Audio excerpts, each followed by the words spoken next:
Was their intent when you threw at Ryan Braun in 2009? MLB said no, but I'm asking you personally. Wow. How about that? Which time? You mean the one at Wrigley Field? Yeah, the one at Wrigley. Yeah, I full on meant to hit him. See, true story. I'll give you the story because not a lot of people know this. When people wonder what players are going through, right? The day before, earlier in the season, the day before I was pitching in Milwaukee. Okay.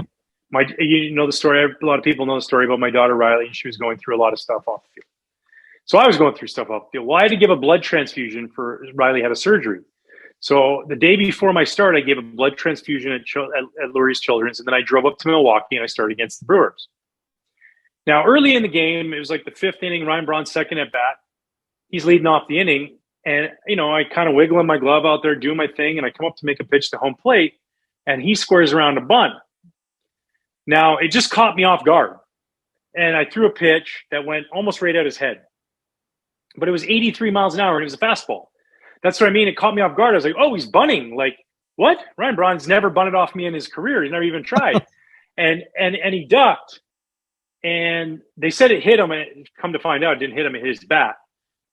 But then later on in the game, in the eighth inning, in the bottom of the eighth inning, I'm losing 3-2. Lou still had me out there. He hits a solo home run off me. And he proceeds to style the home run like big time. Took his way down to first base. Now, if I knew that he knew what I was going through, I might have tackled him, but he doesn't know what I'm going through personally. And it upset me a lot, but at the same time, it's not his job to know that kind of stuff. So I was a little taken aback by it. And I think it was his response to what he felt like was being thrown at, but also read the room. I threw 83. It wasn't thrown at you. Like it was literally and it didn't hit you. Okay.